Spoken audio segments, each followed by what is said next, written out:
So I'd had discussions with Ed before he actually got diagnosed. I mean, getting diagnosed with MND is not sort of a test that you go and they say you have MND. You've got to go through quite a lengthy process on ruling out other things. And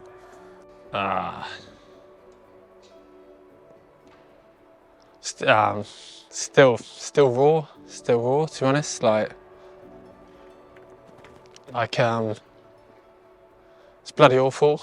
What he's done since then, in terms of how he's dealt with it, the face he's put on, the bravery, the way he's going around, you know, being Ed and embracing everything in his path is just, you can't help but look up to the bloke and strive to be just like him. If everyone's a little bit like Ed, the world would be a much better place. I don't think anyone's ever said I'm the brains behind something, but yeah, I think it was Luds and me sort of flaunted the idea. I think it was actually Ed had come up with it as well, and then we were discussing. I think I was more keen for a 20-mile bike ride and a couple of pints, and then it turned out to be that I think it was 350 miles. I think. You're describing it like it was planned out. There was literally about 2 weeks' notice from the actual the inception of the idea to the bike ride. So you need a bike. Most of us didn't have bikes. You need helmets. No one had a helmet. I got on my bike for the first time just before we left, never having clipped in the shoes.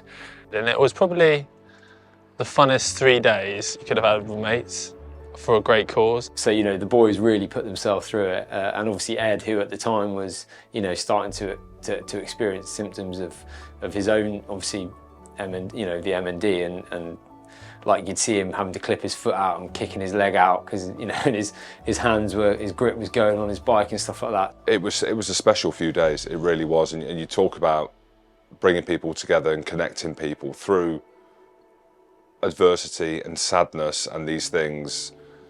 You know, the MND community, we saw that through Doddy, and we're seeing this for Ed now.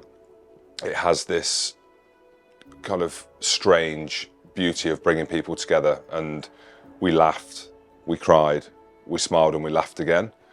The way people got behind it and raised awareness, and I know it meant a lot to Ed, and that reception we got when we got back at King's Own was something I don't think any of us ever expected. So yeah, it's something that I'm immensely proud that all of us did, and I know it's a memory that Ed's very fond of as well.